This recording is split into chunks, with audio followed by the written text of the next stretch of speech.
बहुत समय पहले की बात है। एक घने जंगल में सभी जानवर शांति से रहते थे। लेकिन इस शांति में खलल डालता था एक झगड़ालू भेड़िया, जिसका नाम था भोंकू। भोंकू हर किसी से लड़ता रहता। वो बिना बात के हिरण को धक्का देता, खरगोश को डराता और बंदर से बहस करता। एक दिन सभी जानवरों ने एक बैठक बुलाई। बंदर बोला, अगर हम इस झगड़ालू भेड़िए से निपटना नहीं सीखेंगे तो हमारी शांति खत्म हो जाएगी। फैसला लिया गया कि कोई भी भोंकू से न लड़ेगा, न बहस करेगा। अब जब भोंकू गुस्सा करता, कोई जवाब ही नहीं देता। कुछ ही दिनों में भोंकू को एहसास हुआ कि अब कोई उससे बात तक नहीं करता। वो अकेला और उदास हो गया। उसी शाम एक शिकारी जंगल में आया और नदी के पास एक जाल बिछा दिया। भोंकू जब नदी पर पानी पीने गया तो शिकारी के जाल में फंस गया।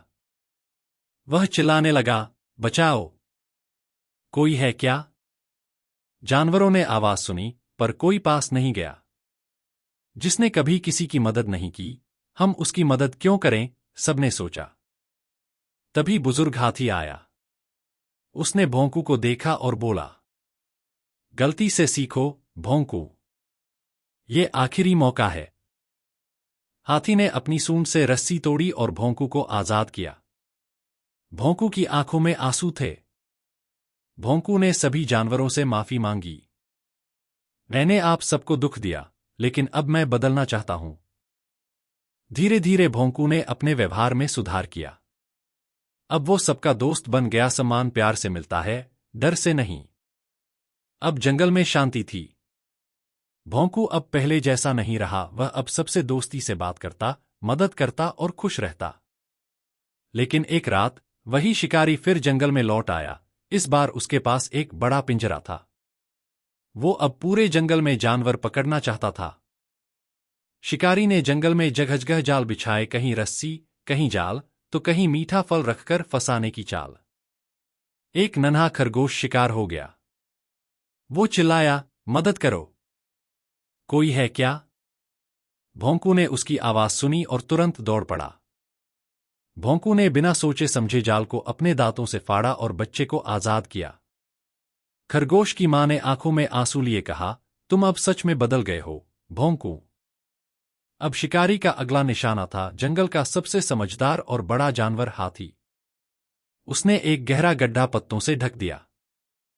भोंकू ने सब जानवरों को चेतावनी दी, सावधान रहो, जंगल में शिकारी आ गया है। उसके जाल हर तरफ हैं। लेकिन हाथी को खबर नहीं मिल पाई। वह गड्ढे में गिर गया। उसकी चिंगाड़ से पूरा जंगल हिल गया। भोंकू ने सब जानवरों को इकट्ठा किया और कहा, हमें मिलकर हाथी को निकालना होगा। बंदरों की मदद से भोंकू ने एक लंबी बेल तैयार की। भोंकू ने सबसे आगे खड़े होकर हिम्मत दिखाई। सब मिलकर खींचते गए और आखिरकार हाथी को बचा लिया गया। तभी शिकारी खुद सामने आया और भोंकू को निशाना बनाया। इस बार तुझे नहीं छोड़ूंगा भेड़िए। पर अब जंगल बदला हुआ था। पक्षियों ने हमला किया, बंदरों ने पत्थर और फल फेंके और हाथी ने दहाड़ लगाई। शिकारी डर कर भाग गया। उस दिन जंगल ने पहली बार भोंकू को हीरो माना। वो अब सिर्फ एक भेड़िया नहीं, एक असली रक्षक बन चुका था।